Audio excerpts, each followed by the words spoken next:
What's up guys, it's Insstincts, and these are the real reasons you're not improving in competitive Fortnite.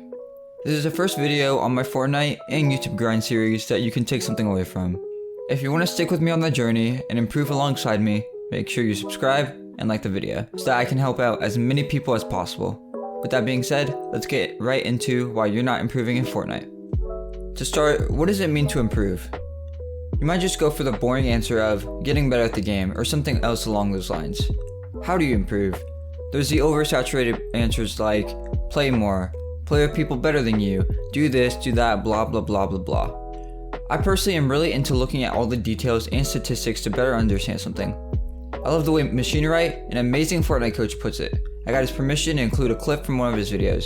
If you want to watch the full video, I'll be sure to link it and his channel in the description. This diagram here is just a very simplified way to visualize your brain. So you have your working memory or your conscious memory. This is basically what you're thinking of right now. You have your explicit memory. This is the long-term memory that stores events or kind of miscellaneous information. And then you have your implicit memory. These are like your automatic thoughts or processes, things that you don't really have to think about, things like walking, or sometimes people refer to muscle memory. That's kind of what this is. When people talk about muscle memory, it's usually in reference to just very simple stuff, but I think it's very rare that you have a skill that's just raw muscle memory. Then you have your input, which would be your senses, such as seeing, hearing, smelling, feeling, anything like that. And then your output would be your actual actions that you're commanding your body to do. If you rehearse something enough times in the working memory, it has the chance to go into your explicit memory. Now you can see for Fortnite, this might be a big problem. That's why the implicit memory is super useful. The implicit memory is totally separate from these two memories. The only downside to this is it takes a very long time to get a memory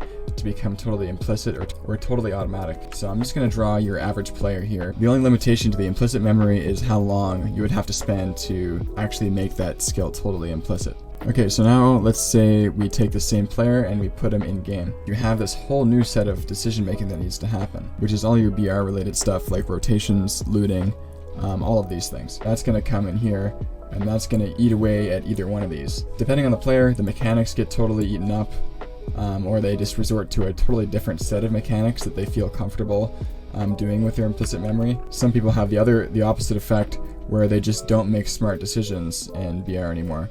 The BR skills, or your just like having that awareness, just totally eats up all of their decision making, and it's just not good anymore. So to solve this problem, we're gonna have to start moving more of this stuff into the implicit memory. So this is what a pro player's working memory might look like. You have very little mechanics in their working memory. Their mechanics are usually all in their implicit memory. I think the main thing to remember is things tend to go into the implicit memory when they can be rehearsed over and over again. And it's really hard to do that in BR because every game is very different. And you can see that I've left this empty space here. This space here is going to be for your self-correction. Rather than just sitting there and focusing really hard on what you're doing, you actually get to the point where you can actually sit back a little bit and watch yourself play, and you can actually correct yourself as you play.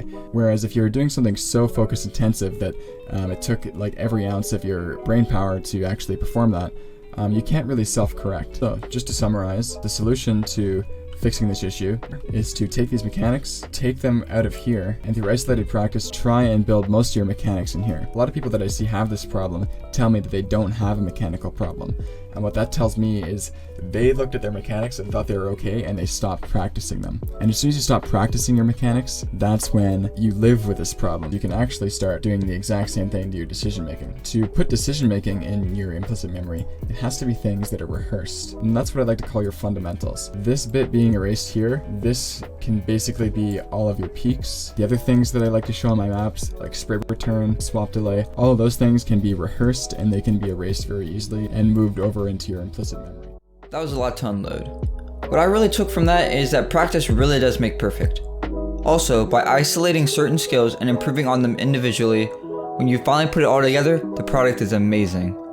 There's a million other things you could have took out of that, but those are the two that really stood out to me. The next reason you're not improving is your mentality. You've heard it a million times. You need to have God mentality, but I want to take it a step further.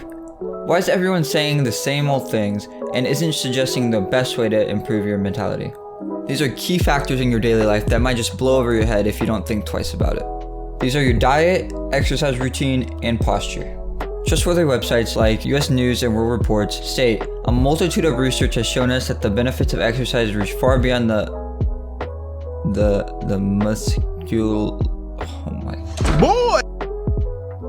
Musculoskeletal. Reach far beyond the Musculoskeletal. system. We know that the brain loves exercise and neurological performance improves with it.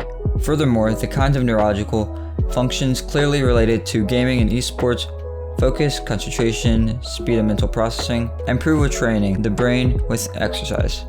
Esports and gaming requires tremendous cognitive endurance. Practices and tournaments can last hours and hours, requiring intense focus and concentration. So, evolving strategies for assessment of neurological function and optimizing neurological function that are exploding in traditional sports are also likely to transform and revolutionize esports. In short, living a healthy lifestyle will prove beneficial in gaming. After hearing that, I'm definitely going to start eating healthier, as well as working out and going on a run a lot more than I have before. To really perform and especially stay motivated, I believe you need to live, breathe, and sleep Fortnite, or at least gaming. Watching YouTubers like the Fortnite guy, Isjarian, BallTW, and other like YouTubers will keep you wanting to improve. Also, as nerdy as it sounds, listen to podcasts. I love the Brain Risk podcast, Fantasia, and the Fortnite podcast. These are all on Spotify, but Brain Risk and Fantasia are also on YouTube if you want a little more content and to see the people on the podcast. Listening to these will not only help you through discussing strategies and news in Fortnite, but will get you more established and aware of the gaming scene if you choose to start streaming or making videos in the future. Another reason players don't improve is because they play differently in tournaments. This could be because they mess around when practicing, or they just get nervous when something's on the line. Practice how you play. This doesn't mean snort G Fuel and sweat your balls off in an arena. This means when you're in a tournament, tell yourself it's just another game and that nothing's on the line. This will take a heavy load of anxiety off your shoulders, and even more if you do things such as chewing gum or breathing exercises when you get nervous.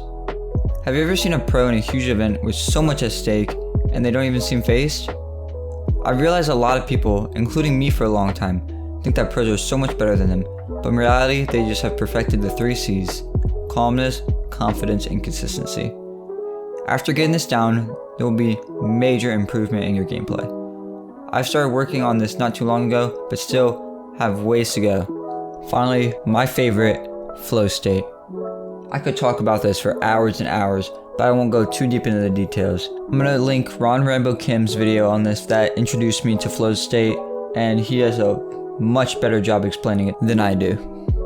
He explains how by entering flow state, you'll improve drastically in whatever you're doing, but he focuses on how it affects gaming. The experience fluctuation model, shown on screen, is what attributes are present when presented with different challenges. If you have a low skill and are presented with an easy challenge, you'll feel apathy. If the skill is high, but with a low challenge, you'll feel relaxed.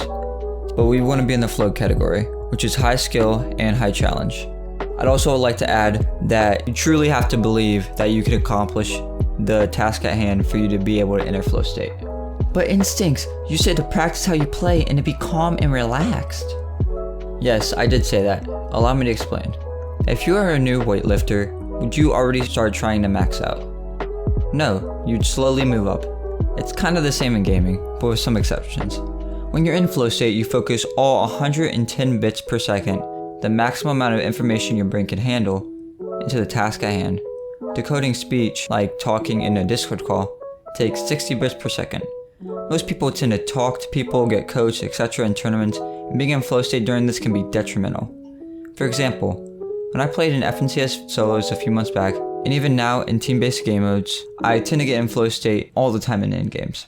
But since I'm focusing all of my attention on the game and not on whoever's coaching me or my teammates' callouts, I do terrible. They could tell me, "Don't go now, wait a second," or "Just keep going, you don't need that kill," but it just goes in one ear and out the other.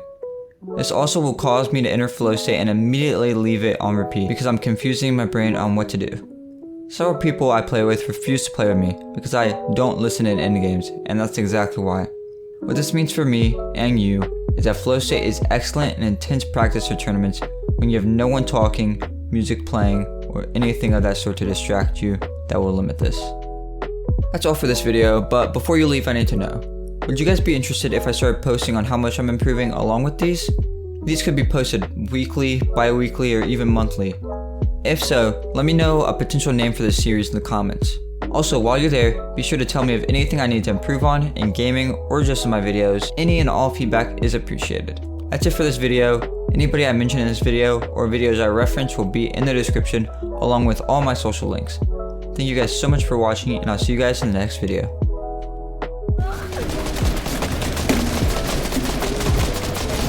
It's like skipping the toner pump. Oh my god! Oh my god! Instincts just got excited.